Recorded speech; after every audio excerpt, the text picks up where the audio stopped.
प्रत्येक रोगावर एक वेगवेगळा केमिकल आलेला आहे। तर आपण कुठं ना कुठं तर आमच्या मुलाबाळांच्या पुढच्या भविष्यावर ते औषध फवारणी करत आहे असं मला तर वाटतंय मित्रांनो।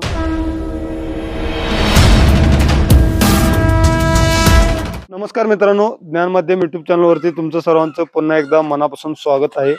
तर आजचा व्हिडिओ मिशन ऑर्गॅनिक सोबत जोडलेला आहे आणि ज्ञान माध्यम यूट्यूब चॅनल पण मिशन ऑर्गॅनिक सोबत काम करत करत थोडं काहीतर अनुभव घेतलेला आहे आणि स्वतः प्रक्रिया करून त्याचा अनुभव घेतल्यामुळे तेच अनुभव तुम्हाला दाखवण्यासाठी आज व्हिडिओ बनवत आहे मित्रांनो।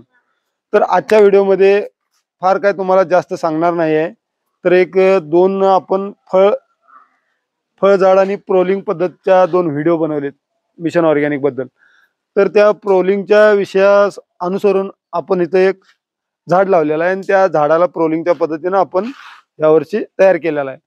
तर त्याचा फायदा खरोखर आपल्याला झालाय का नाही ते सुद्धा पाहणार आहे आणि लिंबूच्या झाडावर आपण मिशन ऑर्गॅनिकचं फवारणी घेतल्यानंतर काय फरक पडलेला आहे ते सुद्धा या व्हिडिओच्या माध्यमातून तुम्हाला समजणार आहे। आणि मित्रांनो हे बघा, माझ्या अनुभवानुसार तुम्हाला ह्या व्हिडिओमध्ये बरंच काही शिकायला मिळणार आहे, त्यामुळे तुम्ही व्हिडिओ शेवटपर्यंत बघा। आणि माझ्याच नाही तर तुम्ही सुद्धा अनुभव घेतलेला आहात, खरं तुम्ही कुठं ना कुठं तर ते विसरला आहात। पूर्वीच्या काळात आता गेले 35-40 वर्षाच्या पाठीमागे तुम्हाला DAP, युरिया, सुफला, गायछाप ह्या प्रकारचं रासायनिक खताचा वापर शेतामध्ये करताना तुम्ही बघितला होता का? नाही। आता 20-25 वर्षाच्या पाठीमागे ते सुरुवात झालेला आहे कुठं ना कुठं तर, आणि त्याचा जोर आता सध्या जास्त झालेला आहे। आणि त्याच्याच बरोबर आता केमिकल, कीटनाशक, तणनाशक सगळ्या प्रकारे 108 नमनीच्या केमिकल आलेला आहे शेतावर। प्रत्येक रोगावर एक वेगवेगळा केमिकल आलेला आहे। तर आपण कुठं ना कुठं तर आमच्या मुलाबाळांच्या पुढच्या भविष्यावर ते औषध फवारणी करत आहे असं मला तर वाटतंय मित्रांनो। म्हणून तर तुम्हाला आज दाखवण्यासाठी आणि आपण नैसर्गिक व पारंपरिक पद्धतीने शेती कशी करायची व खरोखर नैसर्गिक व पारंपरिक पद्धतीने आपल्याला शेतामध्ये उत्पादन वाढ घेता येतो का, ह्याच बद्दल थोडंसं आम्ही मिशन ऑर्गॅनिक कडनं जाणून घेतलेलं आहे, समजून घेतलेलं आहे। तर त्याच्याबद्दल प्रत्यक्षात आम्ही प्रयोग केलेला दाखवणार आहे। तर तुम्ही बघा मित्रांनो, आणि तुम्हाला जर काही शंका असतील तर डिस्क्रिप्शन मध्ये नंबर दिलेला आहे, त्या नंबरवर कॉन्टॅक्ट करून तुम्ही शंका पण दूर करू शकता। त्या अगोदर व्हिडिओला शेवटपर्यंत बघा आणि तुम्हाला मी अगोदर सुरुवातीला दाखवतो मित्रांनो इथं उत्पादन कसं झालेलं आहे। लिंबूवर आणि कापसावर आपण प्रयोग केलेला आहे, हे बघा, बघू शकता इथं कापूस। तर तुम्हाला प्रत्यक्षात दाखवतो बघा मित्रांनो। सर्वात आधी हे लिंबूचं झाड लांबनं पाहू शकता तुम्ही, हे बघून घ्या, तुम्हाला सगळं डिटेल मध्ये समजावून सांगतो। आणि हे कापसाचं झाड लांबनं बघा सुरुवातीला, म्हणजे तुम्हाला समजेल काय फरक पडलाय का नाही।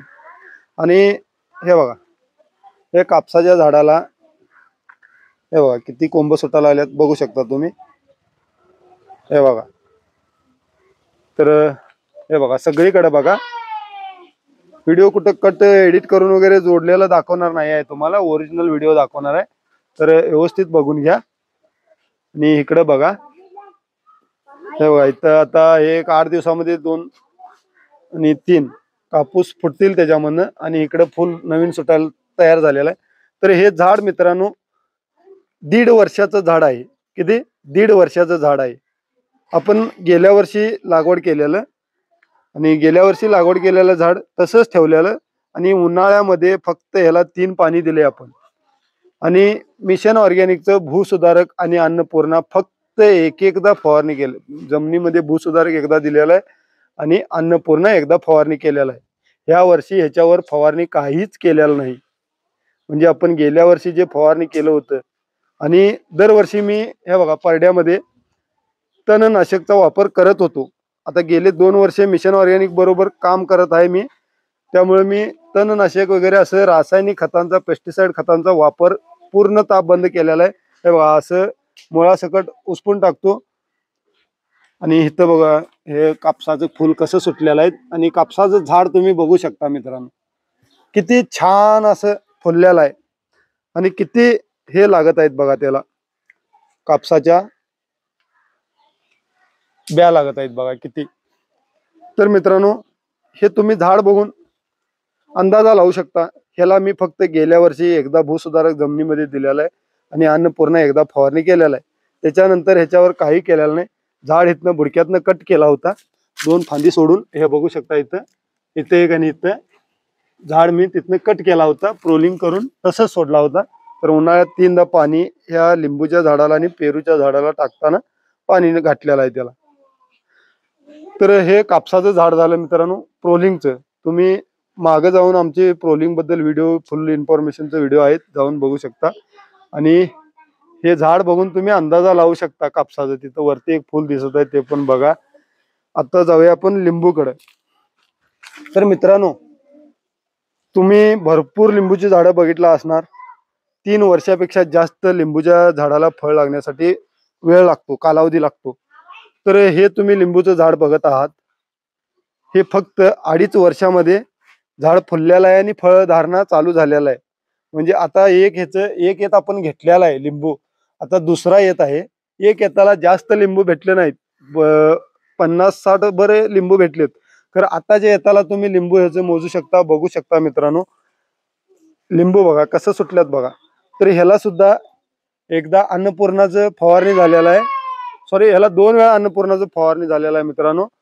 आणि हे बघा इथं लिंबू बघा, ह्याला एकदाच भूसुधारक जमिनीत दिलेला आहे मित्रांनो.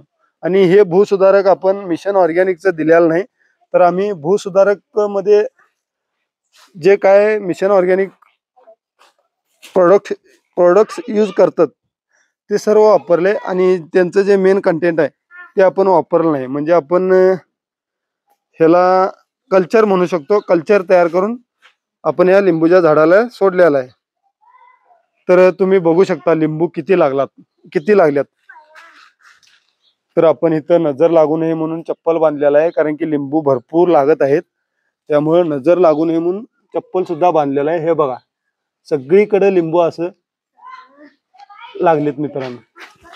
तर हे बघून तुम्हाला काय वाटतं मित्रांनो?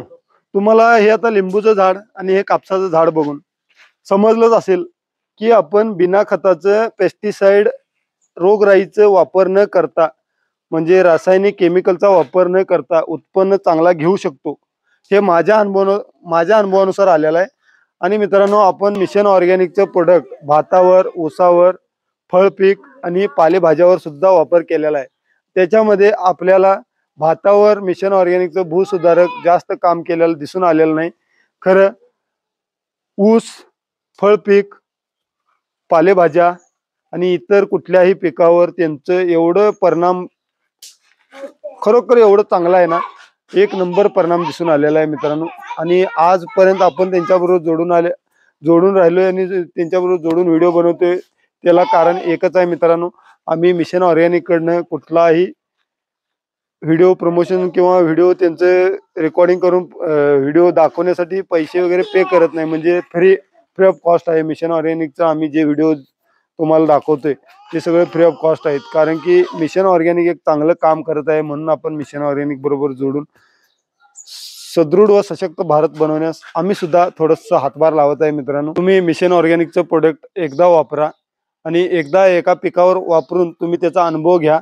आणि सगळ्यात महत्त्वाचं म्हणजे तुम्ही एकदाच मिशन ऑर्गॅनिकचं एखाद्या पिकावर रिझल्ट चेक केला तर तुम्हाला 100% रिझल्ट नाही भेटला तर तुम्ही नाराज होऊ नका. कारण की आमच्या शेतामध्ये जे आपण आता 20-25 वर्ष, 30-40 वर्षापर्यंत जे रासायनिक फवारण्या किंवा रासायनिक खतांचा वापर केलेला आहे, मारा केलेला आहे भरपूर प्रमाणात, ते कुठं ना कुठं तरी निघून जाण्यासाठी आपल्याला 1 वर्षाचा कालावधी लागतो. तुम्ही रासायनिक व तणनाशक, कीटनाशक अशा प्रकारच्या फवारण्या बंद करून एकदा नैसर्गिक व पारंपरिक पद्धतीच्या शेतीकडे वळा.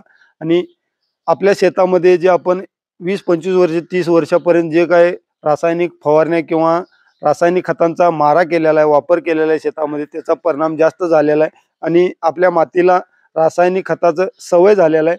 मग ते सवय मोडण्यासाठी एखाद्या पिकावर तुम्ही सुरुवात केला तर ते सुरुवातीला रिझल्ट भेटेल असंही नाही. खरं नेक्स्ट दुसऱ्यांदा जर तुम्ही नैसर्गिक व पारंपरिक पद्धतीने जर शेती केला, एखादा वर्ष तुम्हाला उत्पन्नामध्ये जास्त वाढ नाही भेटलं म्हणून दुसऱ्या वर्षी तुम्ही कंटिन्यू केला नैसर्गिक व पारंपरिक पद्धतीचा, तर तुम्हाला 100% उत्पादनात वाढ सुद्धा भेटणार आणि आपली जमीन सुधारणार. आणि जमिनीपेक्षा सगळ्यात महत्त्वाचं आपल्या मुलाबाळांचं आयुष्य आहे, पुढचं जे आपल्या मुलाबाळांचं जीवन आहे ते चांगलं होणार आहे मित्रांनो. म्हणून तुम्ही रासायनिक व पेस्टिसाइडचा वापर बंद करा. विषारी खतांचा वापर बंद करून नैसर्गिक व पारंपरिक पद्धतीची शेतीला सुरुवात करा. हीच ज्ञान माध्यम YouTube चॅनलची कळकळीची विनंती आहे मित्रांनो. पुन्हा एकदा अशाच नवीन व्हिडिओ सोबत भेटूया. तुम्हाला ही माहिती कशी वाटली कमेंटद्वारे नक्की कळवा आणि चॅनलवर जे कोण नवीन असतील त्यांनी सबस्क्राईब करून लाईक करायला विसरू नका. धन्यवाद. जय हिंद, जय महाराष्ट्र.